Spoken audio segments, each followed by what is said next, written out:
નમસ્કાર વિદ્યાર્થી મિત્રો, ધ સ્માર્ટ લર્નર ચેનલમાં આપનું સ્વાગત છે. તો આજે આપણે જોવાના છીએ ગુજરાતી સ્વાધ્યાયપોથીનું સોલ્યુશન, જેમાં પાઠ નંબર 2. અગાઉના વિડીયોમાં આપણે પાઠ નંબર 1 જોઈ ગયા. તો હજુ સુધી વિદ્યાર્થી મિત્રો તમે ચેનલને સબસ્ક્રાઈબ ન કરી હોય તો અત્યારે જ ચેનલને સબસ્ક્રાઈબ કરો. તો ચલો શરૂ કરીએ. પાઠ નંબર 2, રેસનો ઘોડો. નવલિકા છે વર્ષા અડાલજ. અહીં વિભાગ એ છે. નીચેના દરેક પ્રશ્નોનો એક વાક્યમાં ઉત્તર આપવાનો છે.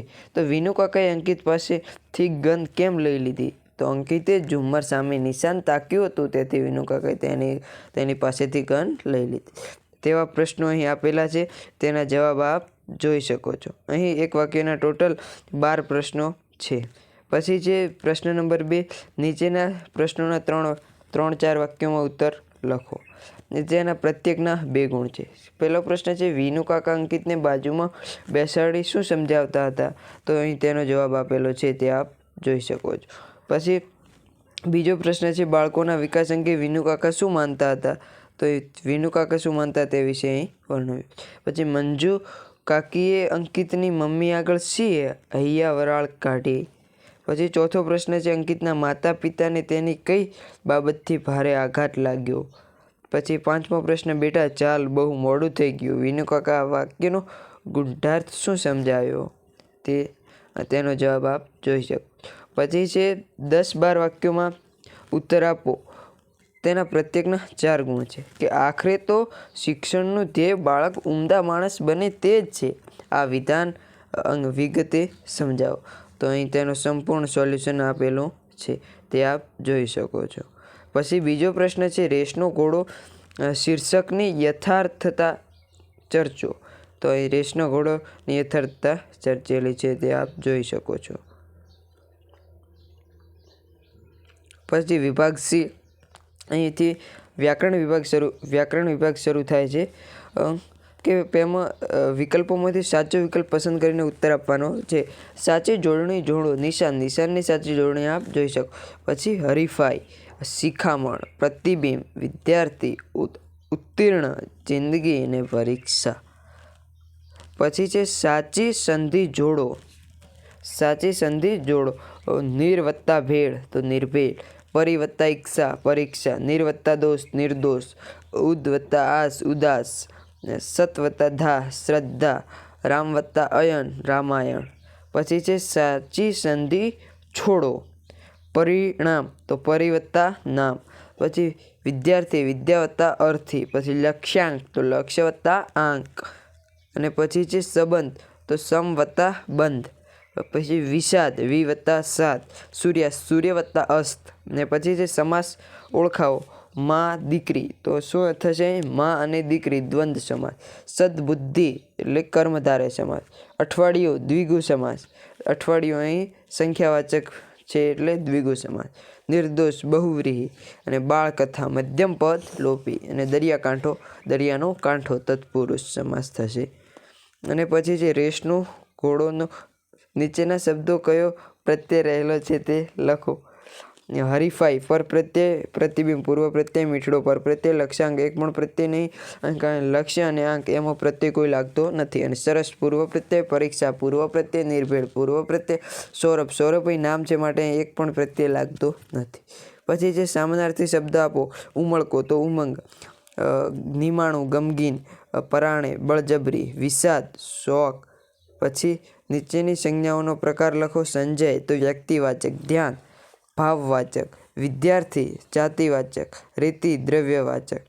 પછી નીચેના વાક્યોમાં અલંકાર શોધો. હલકો અંધકાર ઉતરે છે, સજીવારોપણ. એ બાપ દીકરાની જાણે અલગ જ દુનિયા તો અહીં થશે ઉત્પ્રેક્ષા અલંકાર. પછી મા દીકરાને રેસના ઘોડાની જેમ દોડાવે છે તો અહીં જેમ આવ્યો છે, જેમ આવ્યું માટે ઉપમા અલંકાર છે, સરખામણી. પછી જે રૂઢિપ્રયોગનો અર્થ લખો.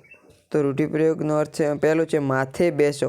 સામે બેસીને કામનો આગ્રહ રાખવો. ઉતારી પાડો, માન ભંગ કરવું, જીવ ઊંચો થઈ જવો, ઉચાટ કે ચિંતા થવી, ચોકી કરવી, દેખભાળ કરવી, નજર રાખવી, ભેજામાં ભૂસું ભરાવવું, મગજમાં ખોટો વહેમ ભરાવો, ઉભરે ઊભું એટલે અલગ થઈ જવું, મોંમાં ઘી સાકર એટલે સુખદ કોઈ સમાચાર હોય તેની લાગણી વ્યક્ત કરવી, ભારે હૃદય એટલે દુઃખી હૃદય.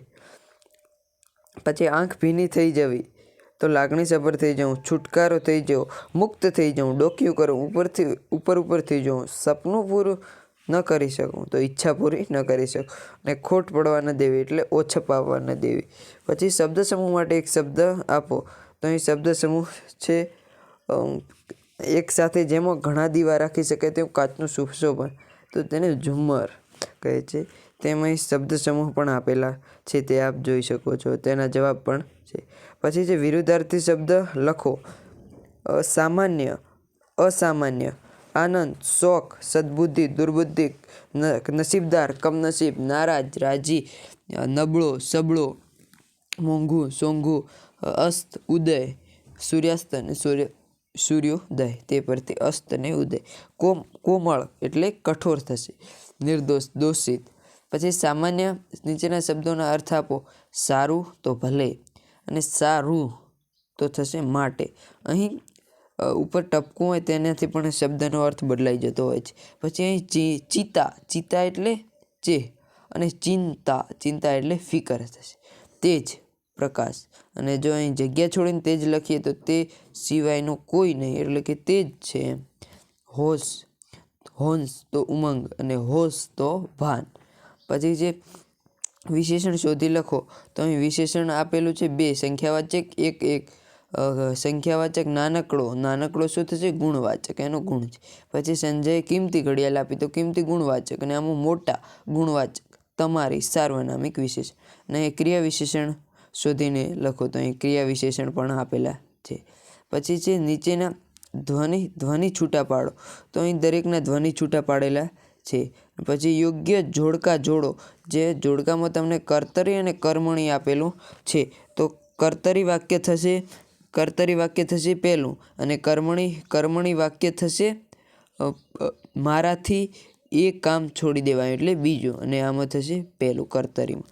પછી પ્રેરક વાક્ય રચના બનાવો. તો અહીં આપેલ વાક્યોની પ્રેરક વાક્ય રચના બનાવેલી છે, તે આપ જોઈ શકો. અને હજુ સુધી વિદ્યાર્થી મિત્રો તમે ચેનલને સબસ્ક્રાઈબ ન કરી હોય તો ચેનલને સબસ્ક્રાઈબ કરો, અને અમારા વિડીયોને તમારા મિત્રો સુધી શેર કરો, જેથી તેને પણ ફાયદો થાય. અને આપણા વોટ્સઅપ ગ્રુપની લિંક ડિસ્ક્રિપ્શનમાં આપેલી છે, તો તેમાં પણ જોડાઓ. Thank you.